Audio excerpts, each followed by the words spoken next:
Bueno, reitero el saludo. Ya están entrando otros compañeros allí.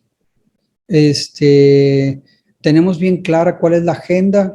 Tenemos un documento que nos va guiando de manera muy concisa, de manera muy clara, de manera muy concreta, cuáles son los contenidos, los tópicos que se deben de abordar cuando hablamos nosotros de calidad, que como les dije la sesión pasada, es un elemento clave del mundo de hoy, de procesos relativos a la producción, pero también de procesos relativos a entidades institucionales o a los procesos escolares.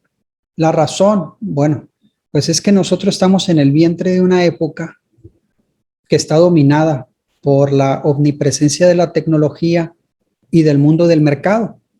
Si nosotros vemos la magnitud de la industria, la magnitud del comercio, la magnitud de los artículos tecnológicos, pues ya estamos definiendo piezas claves de nuestra realidad.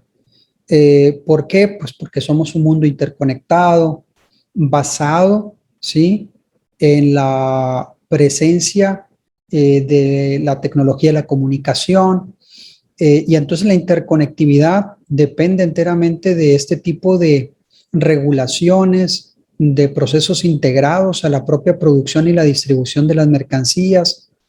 Todo lo relacionado pues con nuestro consumo pues supone la presencia de determinados estándares, la presencia de determinados imperativos que están relacionados íntimamente con la conceptualización. Incluso podría decir yo casi la ideología de la calidad. Nosotros vemos procesos de estandarización, procesos de regulación que tienen que ver con la calidad. Incluso si nosotros hablamos de la salud, empezamos a darnos cuenta de la importancia de la calidad en torno a, por ejemplo, la producción de medicinas, su empaquetado, distribución. También en la industria de la comida, la industria de los alimentos requiere, es una dimensión muy delicada de todo el entramado social. Si hay una deficiencia, si hay una caída en el estándar de la calidad de los productos con los cuales nos alimentamos, pues el resultado es terrible, ¿no? Hay incluso una novela, se me va a escapar completamente el nombre, ¿sí?, que tiene que ver con la industria de las comidas procesadas y sobre todo de la industria de la carne. El estado que guardaba a principios del siglo XX, si no me equivoco, y la forma como la salubridad pues brillaba por su ausencia, ¿no? Y lo que esto suponía para los estragos en la salud pública, por falta de regulación, por falta de ética, por falta de una reticencia moral, ¿no?, de escrúpulos de parte de la industria. Y ojo, porque una de las cosas que nos tiene en un brete, metido en un embrollo, en un verdadero predicamento a nivel internacional, pues es que el divorcio que existe entre el concepto de calidad según los imperativos de mercado que se impone en la industria de los alimentos, la industria de las farmacéuticas y la industria de la investigación, de la innovación en medicamentos, que trata con productos sumamente delicados, como virus, bacterias que han sido modificadas genéticamente, ¿de acuerdo?, propalando muchas veces enfermedades que no tienen su origen en una condición natural. No quiero especular en ese punto, ¿no?, pero existe toda una incluso subcultura del rumor que habla de la existencia de virus y bacterias diseñadas, ¿no? Pero yo no voy a entrar en esto. Yo tengo estrictamente prohibido hablar de las cosas que no sé, pero lo cierto es que existe este divorcio entre el concepto de calidad que tiene la empresa y el concepto de calidad y el concepto de calidad que impera basado en el principio de la salud pública. Lo decíamos en la clase pasada, las solicitudes para entrar ya las atendí. Si hay algún otro compañero, me detiene y los incluyo. Bien, el imperativo de la calidad en la empresa supone sus ingresos, cumplir sus expectativas de ingreso anual, sacar los rendimientos para las acciones en beneficio de los inversores y cumplir con los planes de la obsolescencia planeada. Todos los artículos que consumimos tienen un tiempo de vida preestablecido y los productos de ninguna manera deben de pasar un tiempo de vida que esté establecido en el plan del rendimiento global de la empresa. Entonces, se van diseñando, incluso se incluyen dispositivos en los artículos que consumimos para que estos fenezcan, queden inútiles, inservibles en tiempo preestablecido y siempre en beneficio de todos estos aspectos en la empresa. Entonces, nosotros consideramos calidad una cosa y resulta que desde la perspectiva de la empresa, de la gran industria y de los mercados y de los consejos de accionistas, pues resulta que es otro el concepto de calidad. Bien, pues a esto hay que agregarle para el debate, para la reflexión, cuánto podemos tomar de estos modelos de calidad con todas sus consideraciones de orden filosófico para aplicarlo y organizar a la escuela bajo su reflejo. Cuando nosotros no estamos hablando de objetos, de materias primas, sino que estamos hablando de personas con sentimientos, con sueños, con expectativas, con relaciones emocionales, sentimentales, con todo lo que hace al ser humano único e incapaz de ser reducido a una medida, a un número, pues, a un estándar y que se le marque previamente su destino, pero muchísimo menos que resulte con un tiempo de vida preestablecido, ¿no? Lo cual ya resulta brutal.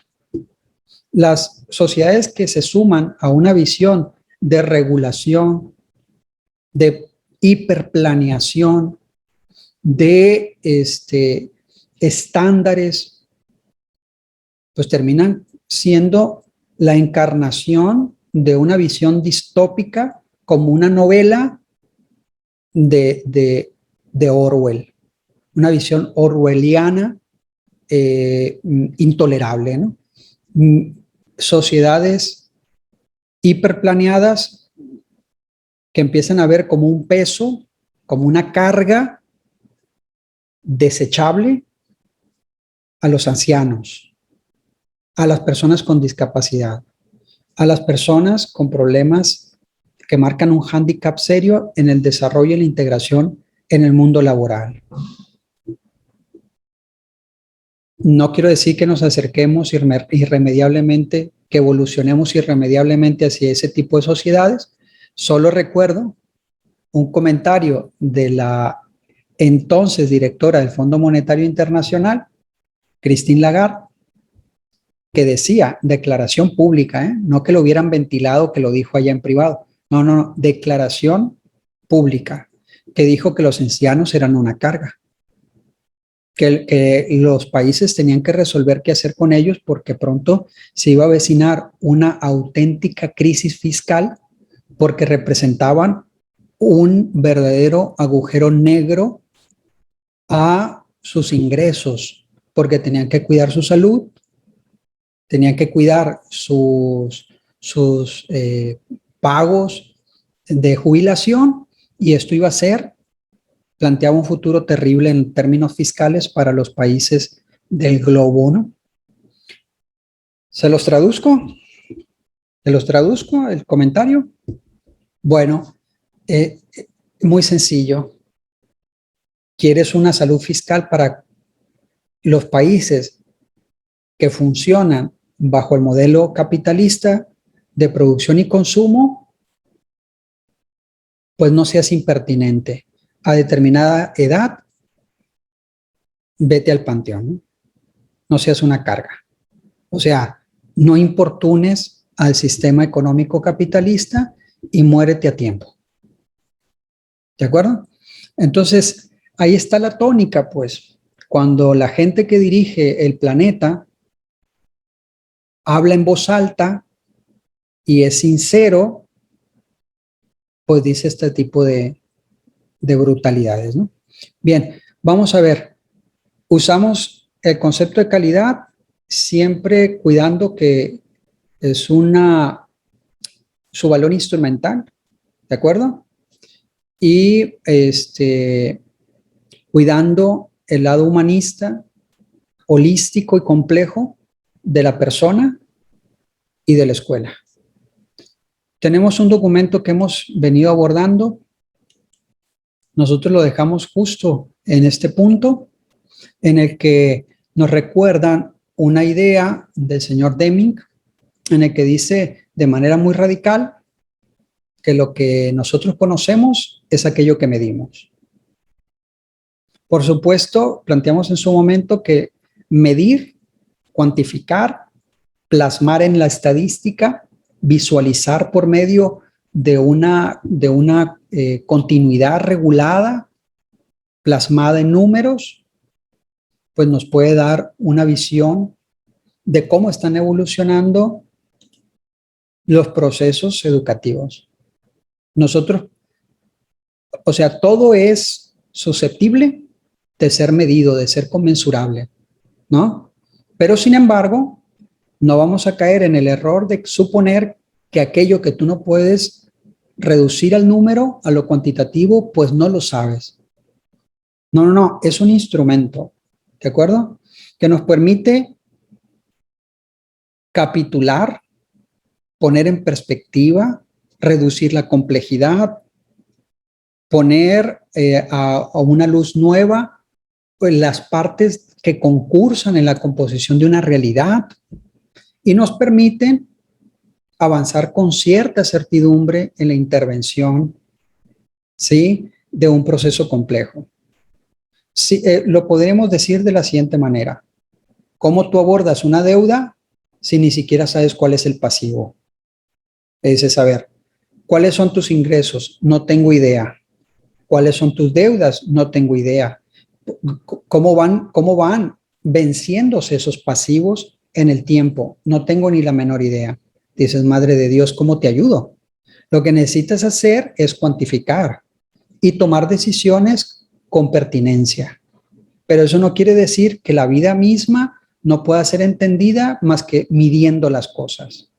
No, no. Actúas con cierta racionalidad, actúas con cierta certidumbre, con cierta pertinencia, cuando tú tienes números que te indican que hay un problema. Dices, a ver, tu grupo va de maravilla, ¿no? Pero resulta que 2/3 partes de los niños no saben leer. Y dices, no, no, no, tienes un serio problema. Tú tienes que avanzar con un plan emergente, porque ahora en la modalidad de distancia, los niños están viendo una dificultad mayor para aprender a leer y escribir. ¿Por qué? Pues muy sencillo, no nos neguemos a lo evidente. Hay una parte del aprendizaje de la lectura y la escritura que es estrictamente mecánica, estrictamente ritual, estrictamente repetitiva. Y hemos perdido esa dimensión que día a día cumple el ritual de la lectura, la plana, el dictado, la lectura en voz alta, que va el maestro animando a los alumnos, párrafo a párrafo, ¿sí? Con rituales que en su momento nos parecieron superados, estériles, pero que hoy vemos su importancia. Entonces necesitamos el dictado, necesitamos la lectura en voz alta, necesitamos que el maestro lea, que el alumno lea y que se vaya ponderando la importancia de la lectura fluida, del dictado, del hacer planas, ¿sí? Y que con la modalidad de distancia, pues no hemos podido. La modalidad de distancia sí nos ha ayudado a arrojar nueva luz sobre el problema, ¿no? La importancia de la memoria, la importancia de estrategias que se ejecutan diariamente y tener una estructura para la clase que sea a veces mecanicista, repetitiva, ¿de acuerdo?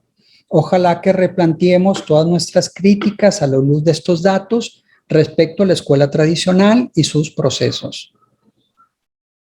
Por el momento, los países que están avanzando más en sus resultados positivos han recuperado determinados planteamientos que son intrínsecos a la propuesta tradicional. Han hecho un planteamiento híbrido que integra procesos tecnológicos, pero le da centralidad al maestro en términos de esta visión memorística, mecanicista, verbalista de la escuela tradicional. Ojo con eso, ¿no? Ojo con esto. Entonces, dices, necesitamos la cuantificación para detectar problemas, para actuar con certidumbre, para actuar con pertinencia, para intervenir. Pero esto no nos debe llevar a una posición extrema de creer que solo lo que es cuantificable existe. Es una visión tecnócrata que no se sostiene con nada, ¿no? Hay un aspecto sublime, cualitativo, sutil, poético, que no es mensurable, que no es reductible a un número. Pues bien, vamos a ver. Dice, en primera instancia, las medidas de desempeño, que yo creo que es una cuestión que nos lleva por buen camino. Tú vas viendo los procesos de desempeño y estos sí son cuantificables y estos sí nos permiten visualizar el cumplimiento de ciertas etapas y actuar cuando no se cumple. Ojo con esto. Dice, las medidas de desempeño de cualquier empresa deben dividirse en dos categorías. Butterfly, 1991. Medidas internas, relativas al desempeño de los empleados y los procesos dentro de la organización, incluyendo, por ejemplo, índices de errores y productividad. Medidas externas, aquellos componentes de servicio que son percibidos por los clientes, por ejemplo, seguridad y tiempo de respuesta. Esto hay que verlo a la luz de un análisis general de la escuela. ¿Cómo perciben los padres a la escuela? ¿Cómo se gestionan sus procesos? ¿Cómo se responde a sus expectativas? Siempre va a tener por resultado una comunidad fuerte. Y esto implica lealtad de parte de los padres, lealtad de parte de los padres, ojo, y compromiso.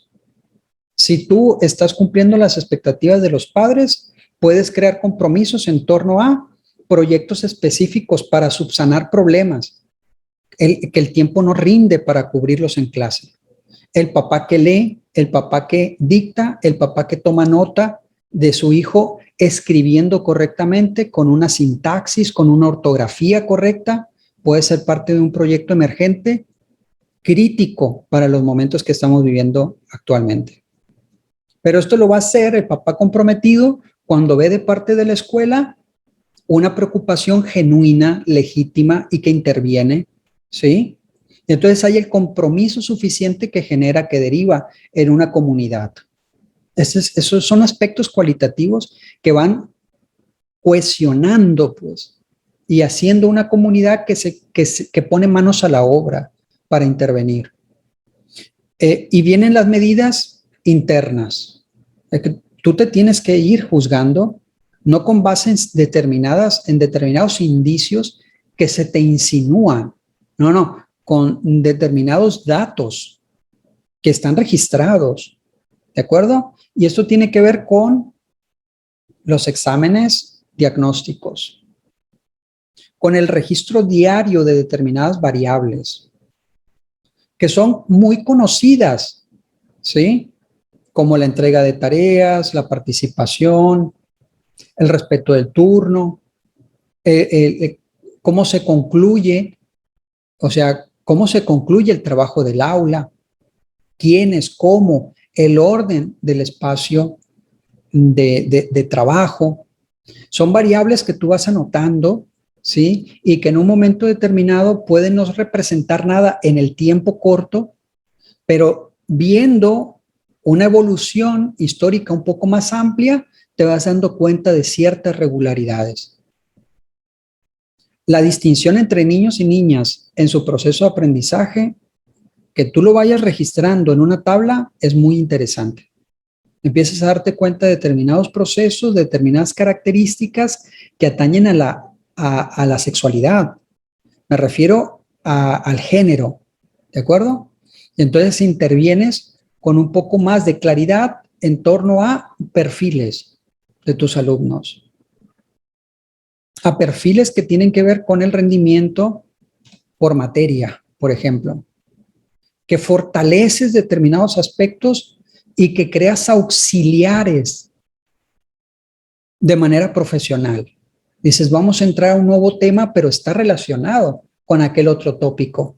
Y entonces empiezas por medio del número, por medio de la regularidad de tus datos, empiezas a ver el futuro, amigos. Y eso es una cuestión genial, genial. Porque entonces te das cuenta de un aspecto de enorme trascendencia, que el futuro es algo que vamos previendo y es algo que vamos diseñando. Todo esto tiene que ver con un tema de gestión escolar, claro, y esto tiene que ver con una forma como el mundo se presenta tentativamente, potencialmente en regularidades que te permiten intervenir, prever, subsanar ciertos aspectos. Y los grupos humanos en un proceso de aprendizaje tienen estas persistencias, tienen estas regularidades. Tú necesitas tener esta visión estadística y esta visión profesional de intervención. Es ahí donde cobra todo su potencial este instrumento de la cuantificación, del registro. ¿De acuerdo? Imagínense que tú despliegas cada determinado tiempo todos estos datos frente al padre que puede visualizarlos y entonces el padre se hace consciente de un problema que hay que intervenir.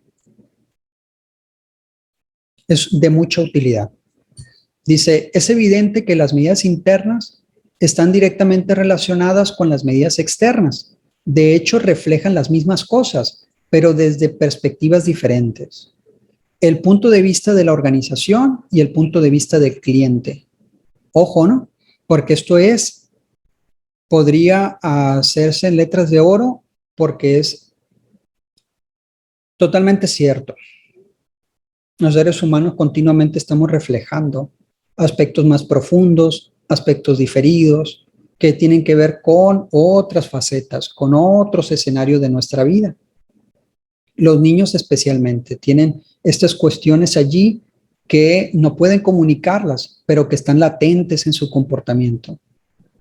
Y si tú las vas registrando y vas viendo regularidades, vas viendo un terreno, una geografía que se abre frente a tus ojos, y te vas dando cuenta de la comunicación que existe entre lo que sucede en el aula y lo que sucede más allá del aula. Yo les paso un dato que yo he verificado una y otra vez. El papá que llega a la junta, el papá que es atento, el papá que manda al niño aseado con su uniforme, es el niño que tiene un mejor rendimiento, que se compromete, que es respetuoso.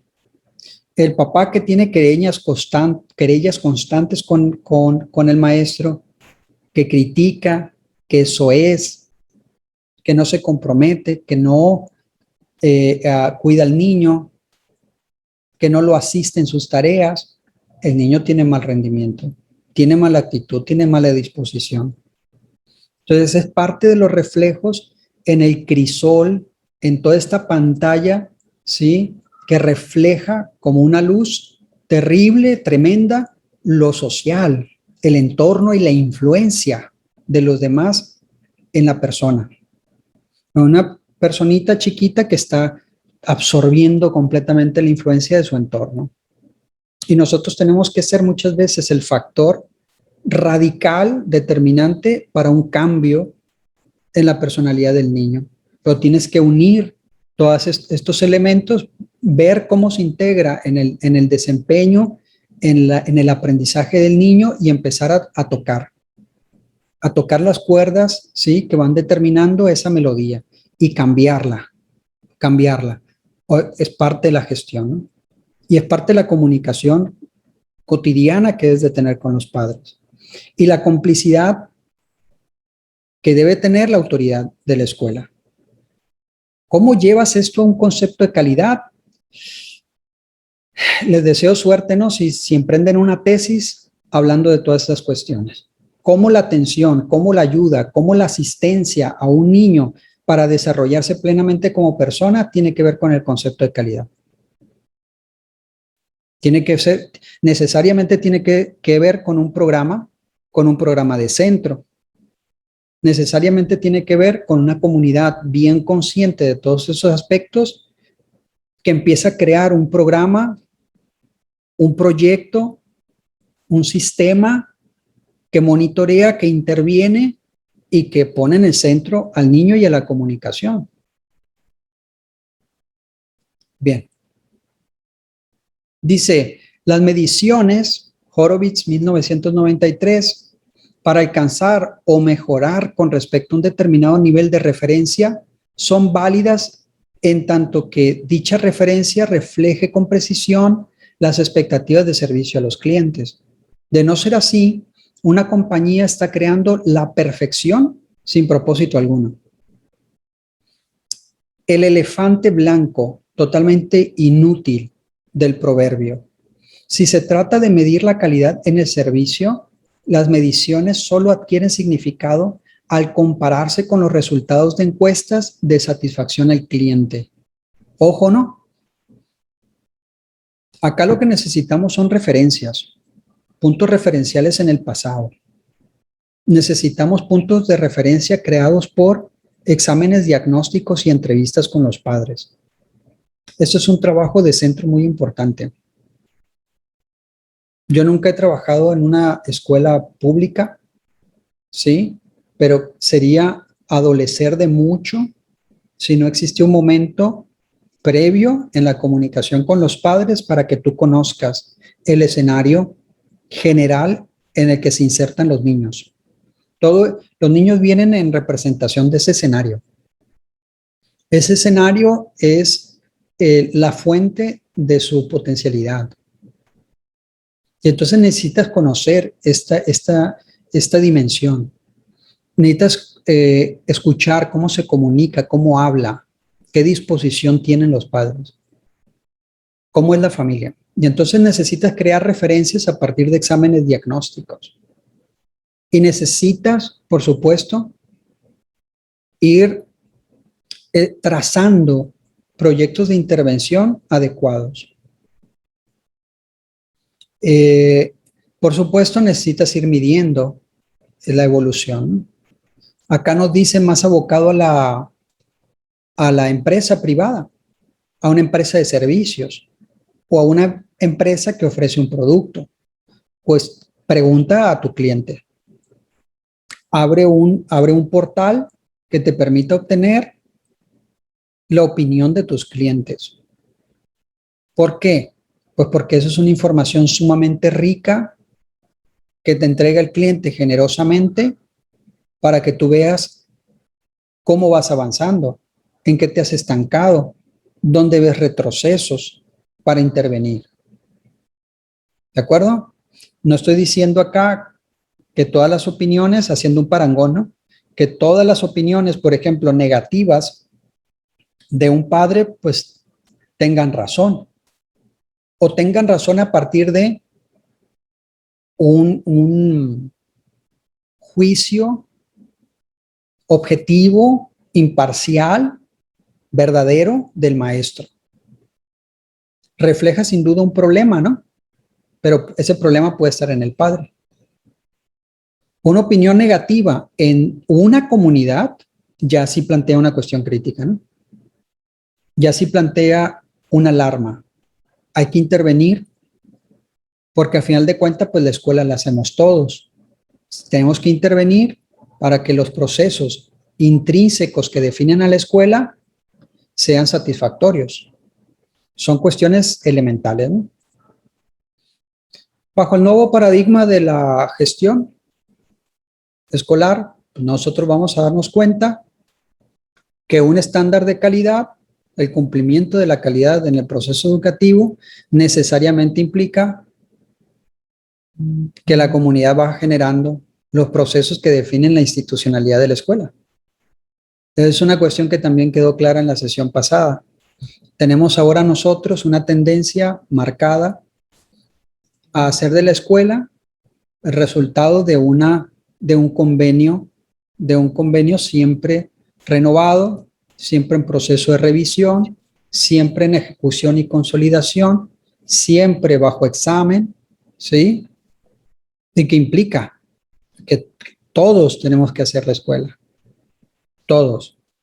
Esto marca una serie de retos ya en el orden teórico, marca toda una cuestión de un reto, porque las instituciones para consolidarse y perpetuarse necesitan una estabilidad, necesitan como una determinada estructura definida, sólida, que no esté bajo cuestión permanente.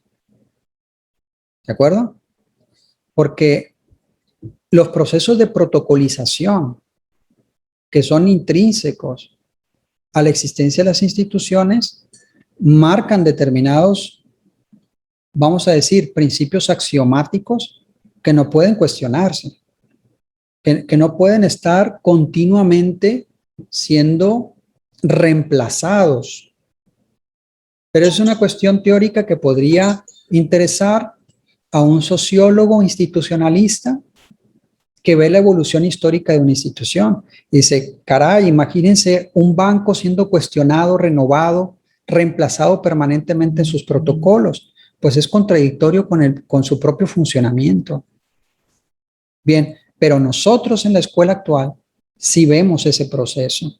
¿Por qué? Porque la sociedad ha cambiado y exige nuevos estándares, exige la existencia de una nueva escuela, y es una cuestión que va más allá incluso de una comunidad, de una sociedad. Vamos, el mercado demanda nuevos perfiles.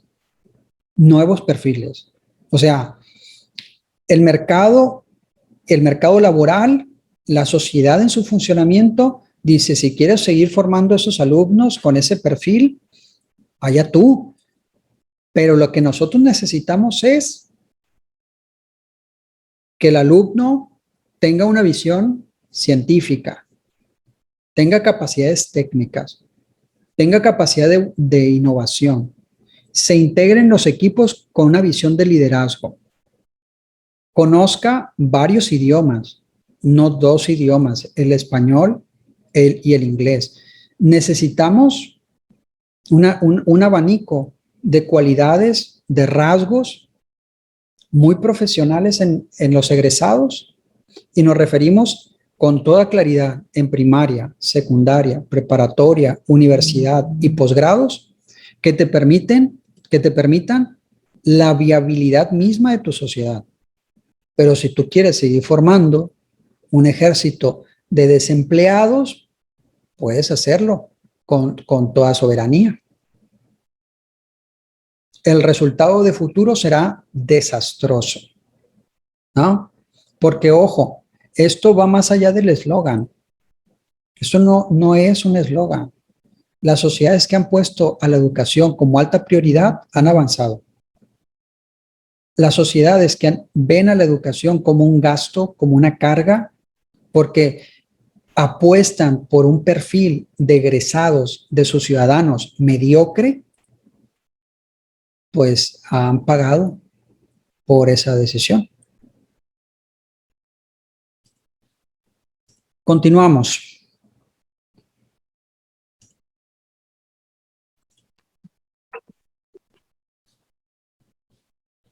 Los estándares de servicio que establezca cualquier compañía deben ser expresados en términos de que se le debe dar al cliente en cada momento de su relación con la compañía. Posteriormente, estos estándares pueden traducirse a otras medidas numéricas de operación interna y asignar una persona responsable de cumplir un determinado estándar. Especificar requisitos, ojo, sin vincularlos a miembros del personal o sin definir métodos de medición viables es desperdiciar el tiempo. Cuando tú detectas un problema, cuando lo ves registrado, sustentado en tus datos y tú no haces a alguien responsable, o sea, decir, este departamento está fallando, esta persona a cargo del departamento tiene la responsabilidad de ponerle remedio, tiene que hacerlo con esta serie de acciones, no pasa de ser un lamento, ¿sí? Una catarsis. Que lo que hace la catarsis, pues, es liberar emocionalmente de tensiones, pero no nos ayuda a remediar el asunto. Necesitamos registrar con nuestros datos cuántos niños no están leyendo, cuántos niños no están entendiendo un tema determinado de la materia de geografía o de conocimiento del medio o de formación cívica y ética.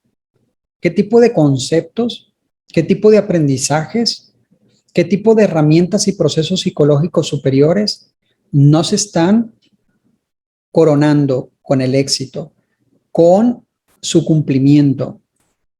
Y todo esto implica un monitoreo diferido por medio de datos. ¿De acuerdo? Estos datos incluso podrían verse resaltados, ponerse en evidencia por medio de un diario del maestro. A mí me parece que es un instrumento muy poderoso, ¿sí? Pero que implica mucho tiempo de parte del maestro elaborarlo.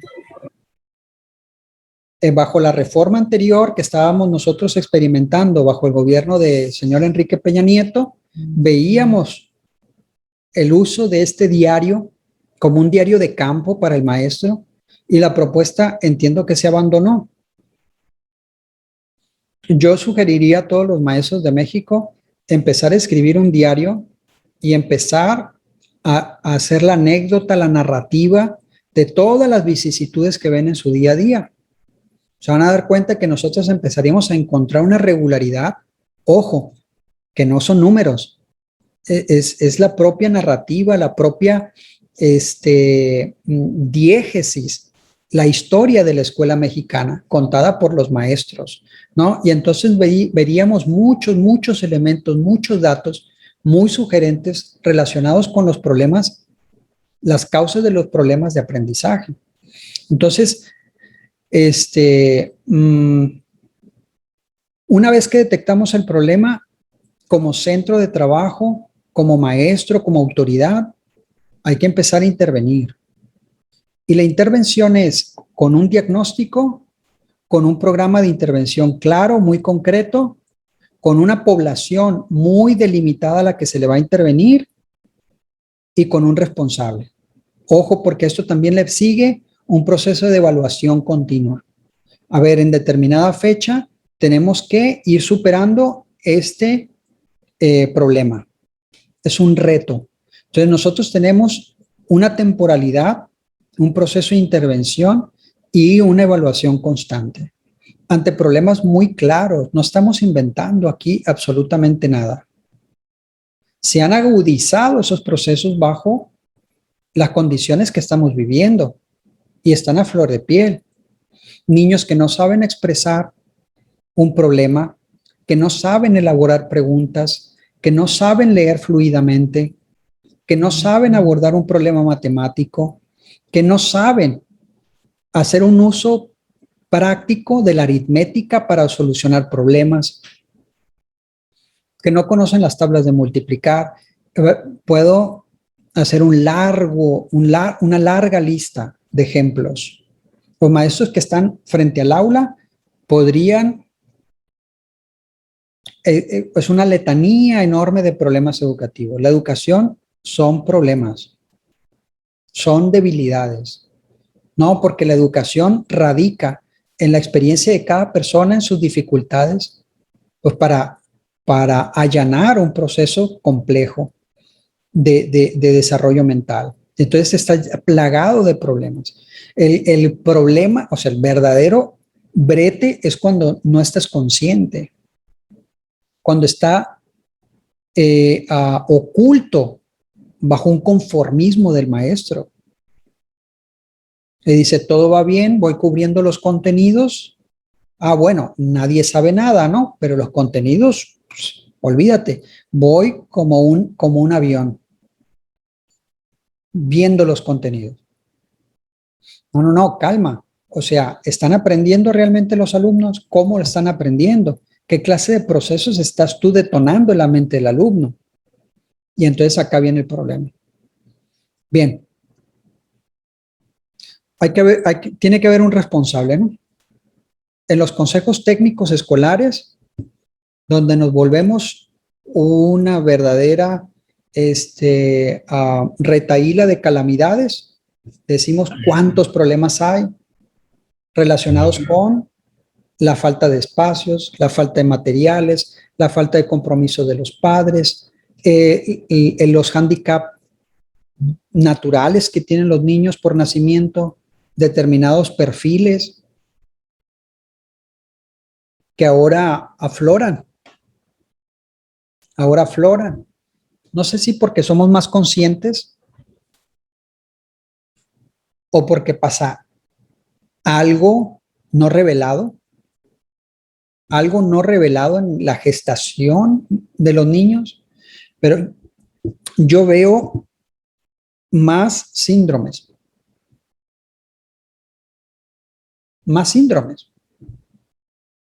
que afectan el proceso de enseñanza-aprendizaje, que lo van condicionando, que lo marcan.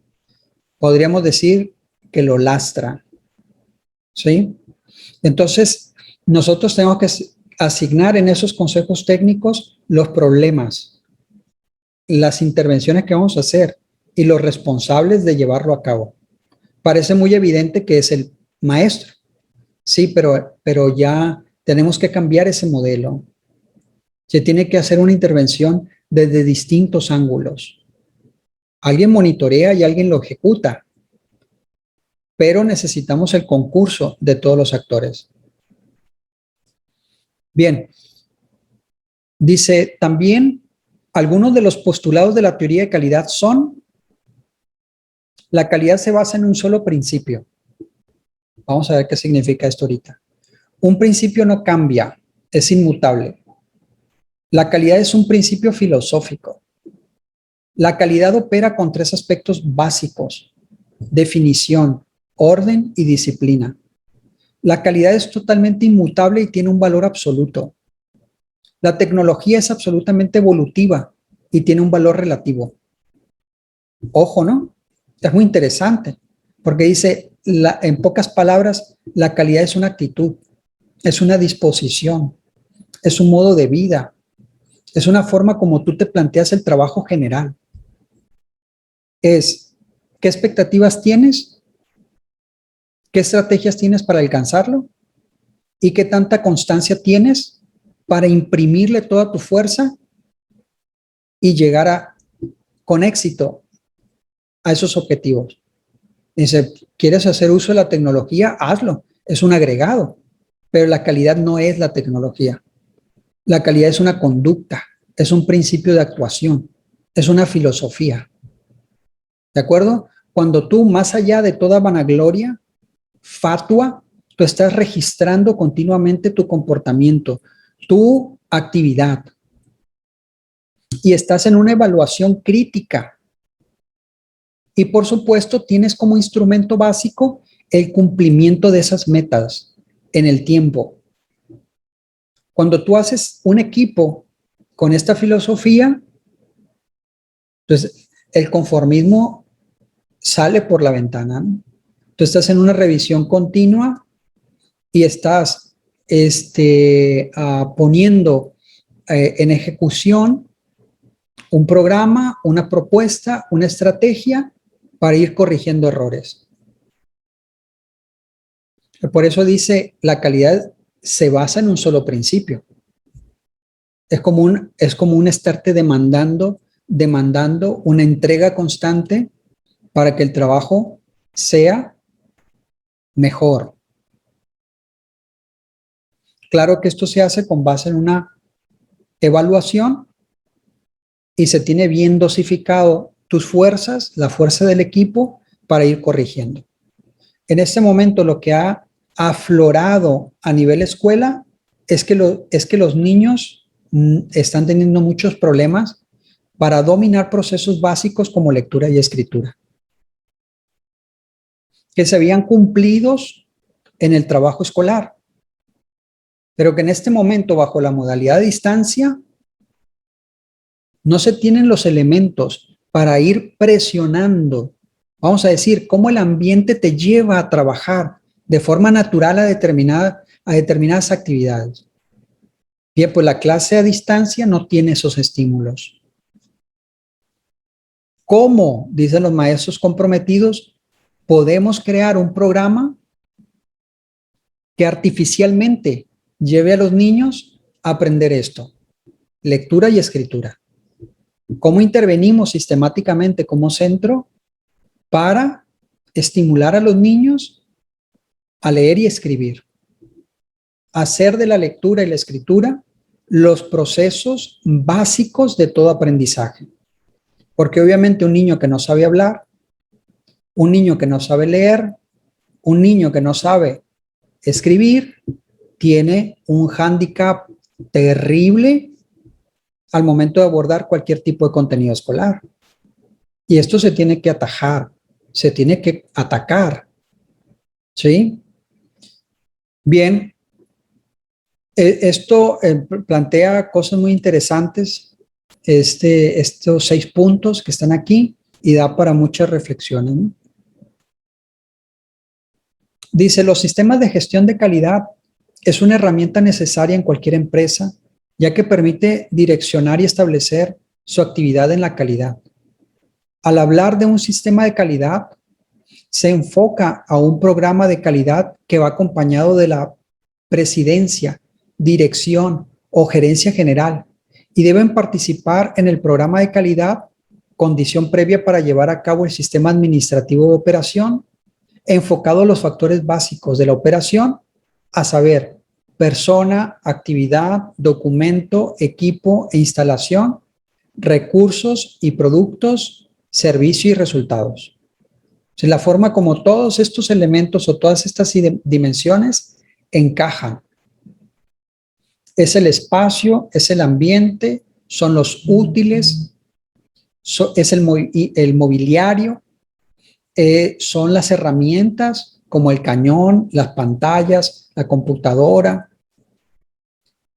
son los procesos, es la forma como interactuamos nosotros en el espacio institucional, con jerarquías definidas, con responsabilidades especificadas, con calendarios muy claros, con metas y por supuesto con responsables, porque toda jerarquía de responsabilidad implica un orden básico en la toma de decisiones.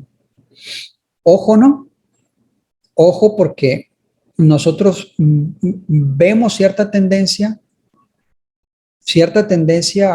colectiva,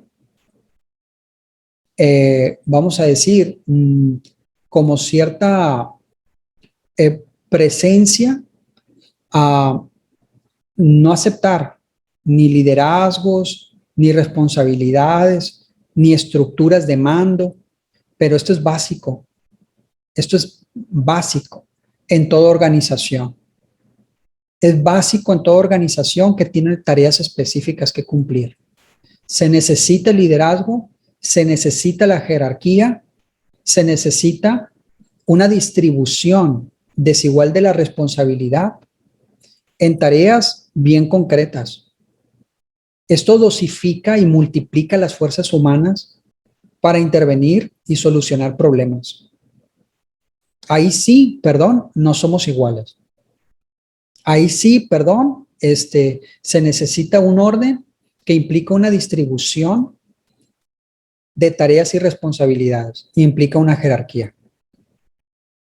Se necesita mucho la presencia de liderazgo de los maestros de responsables de departamento, de directivos y administrativos, ¿no? Cuando falta el directivo, cuando falta el estímulo y el liderazgo de una dirección fuerte, muchas de las fuerzas se pierden en iniciativas personales y en actividades inconsistentes.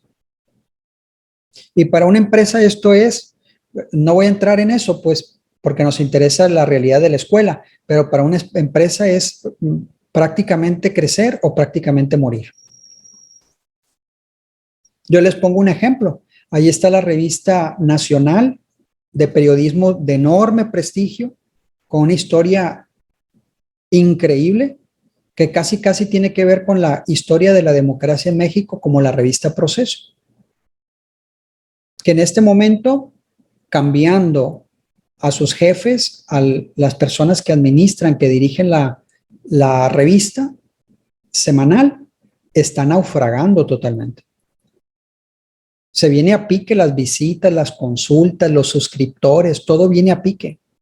¿Por qué? Porque las personas que dirigen a esa empresa, a esa organización, pues vendieron su alma al diablo, se volvieron priistas conservadores, y es dejar el periodismo a un lado y hacer una crítica constante basada en la intriga y el interés partidista. Y el periodismo se fue por la ventana y los lectores salieron por la ventana también, por los directivos, ¿no? En este momento hay una estampida de periodistas que dicen, con permiso, ¿no? Con permiso, porque acá llegaron los conservadores y están destruyendo a la revista Proceso.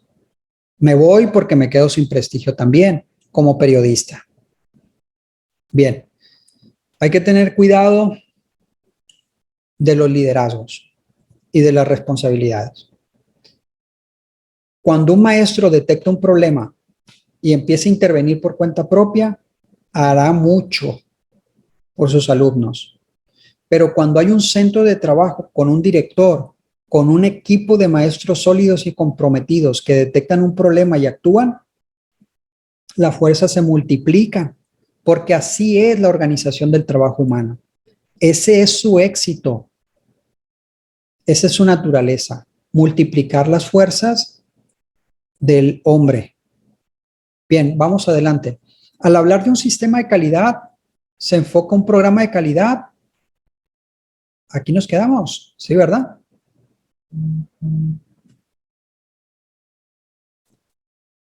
Dice, al hablar de un sistema de calidad, se enfoca a un programa de calidad que va acompañado de la presidencia. No, avanzamos.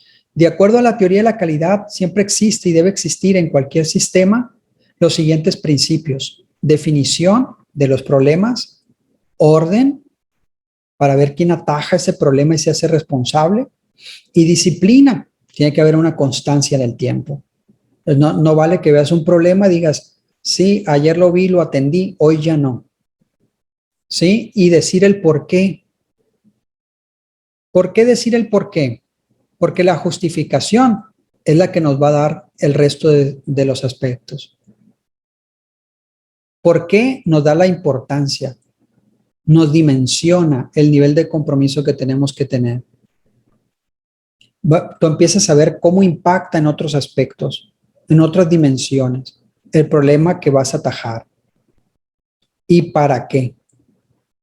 Son aspectos que justifican, que concentran fuerzas, ¿sí?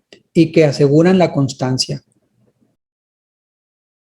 Es decir, causa, proceso y efecto. Así pues, tenemos que es necesario un programa de la calidad y un sistema administrativo de la operación. Teoría y práctica, causa y efecto, acción y reacción, filosofía y tecnología. ¿Cómo detectamos un problema? ¿Cómo intervenimos en ese problema? Siempre van ligados, nunca van separados. Y cuando esto sucede tarde que temprano, lo práctico empieza a fallar por desgaste, cansancio, tensión, rechazo, cuando no hay una justificación, cuando el grupo no está bien convencido, con base en los diagnósticos, la forma de intervenir y las razones para hacerlo. De esta manera, el programa debe ser constante y continuo, siempre enfocado a atención y servicio de la persona, sea empleada o cliente. La calidad inicia en la persona y termina en la persona. El sistema de gestión es un esquema general, ojo, ¿no? Porque acá nos están dando una definición muy interesante sobre los modelos de calidad. Son esquemas generales de procesos y procedimientos que se emplean para garantizar que la organización realiza todas las tareas necesarias para alcanzar sus objetivos, con los procesos, comportamientos, herramientas que permiten su visión, que le permite a la empresa alcanzar un nivel de madurez.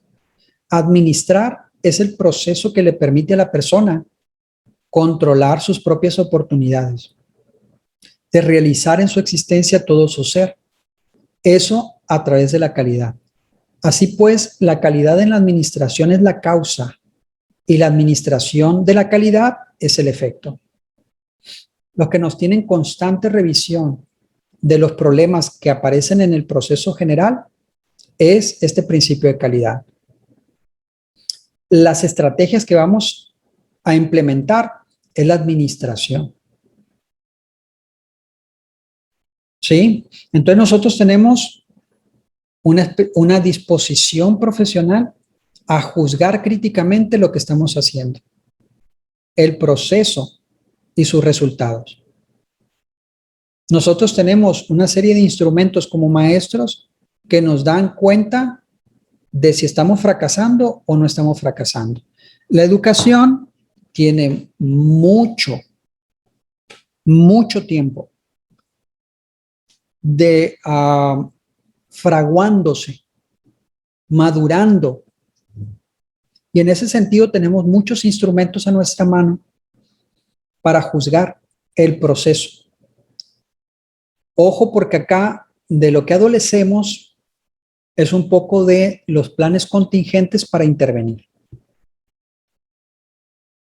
Si los niños no están aprendiendo a leer, si los niños no están aprendiendo aritmética, si los niños no están aprendiendo historia o geografía, inglés, muy delicado, o cómputo, ¿qué planes tenemos que ejecutar de manera emergente para subsanar ese problema? Ahí como que los maestros, como que lo saben, como que lo llevan a cabo, pero como que les falta un poco una visión estratégica más general, más sólida, que les permita cubrir una dimensión como verdaderos profesionales del desarrollo cognitivo. Cuando los niños no aprenden matemáticas, ¿qué tipo de ejercicios, qué programa general me sirve para intervenir? En el caso de la suma, la resta, la multiplicación, la división, todo el mundo de la aritmética y la solución de problemas, el desarrollo, pues, del pensamiento lógico matemático. ¿Cómo trabajar en esta dimensión? Por caminos alternativos, con modelos claros. Ojo, porque ahí el maestro tiene que intervenir como interviene un médico, una persona que va a solucionar un problema, no sé, de un atleta, alguien que va a rehabilitar. El maestro tiene que tener esta visión de rehabilitación. Es como una especie de terapeuta. Esta terapéutica de la educación como que nos sigue fallando. El maestro va avanzando casi como un enajenado por medio de los contenidos curriculares, el cumplimiento de los contenidos que marca el trimestre. Vamos avanzando, yo ya terminé, ya cubrí todos los contenidos. Y entonces va enajenado por ver, incluso somos un poco cínicos porque decimos, yo ya vi los contenidos. Porque el lenguaje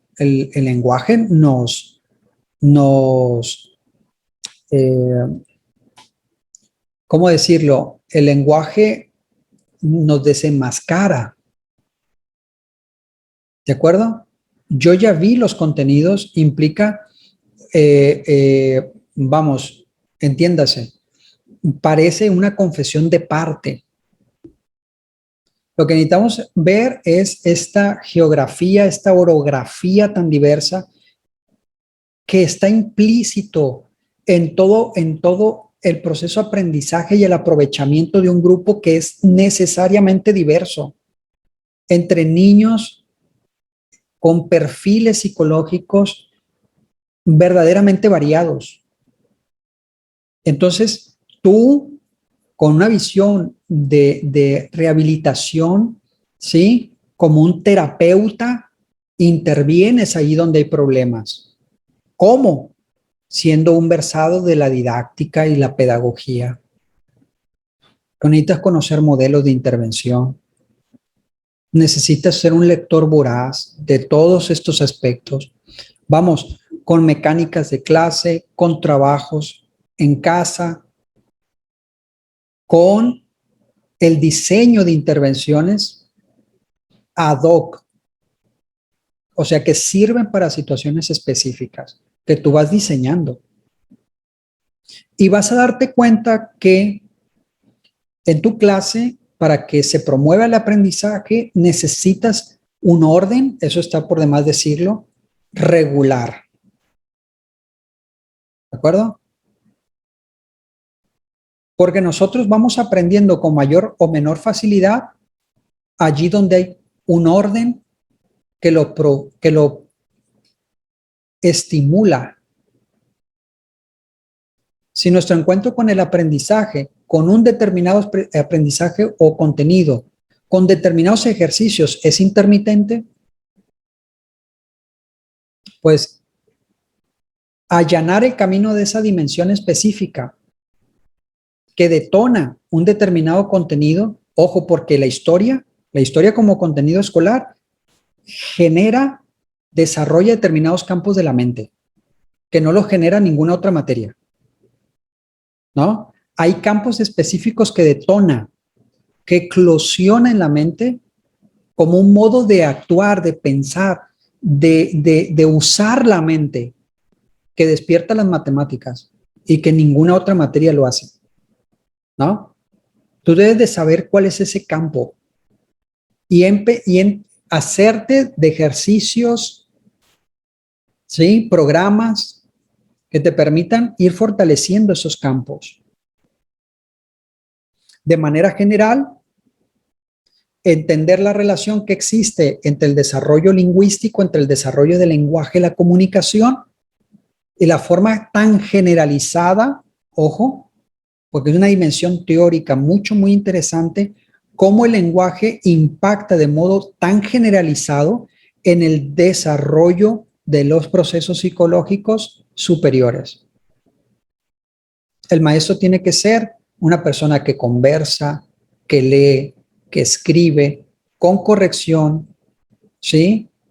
Y con conocimiento pleno de su idioma, porque esto implica el escenario general, vamos a decir, para aprender, para desarrollar la mente. Bien, continuamos. Dice, el sistema de gestión es un esquema general de procesos y procedimientos que se emplea para garantizar que la organización realiza todas las tareas necesarias para alcanzar sus objetivos, con los procesos, comportamientos, herramientas que permiten su visión, que le permite a la empresa alcanzar un nivel de madurez. Administrar es el sistema que le permite a la persona controlar sus procesos y oportunidades de realizar en su existencia todo su ser. Eso a través de la calidad. ¿De acuerdo? Avanzamos al siguiente párrafo. Toda administración implica un sistema simple o complejo.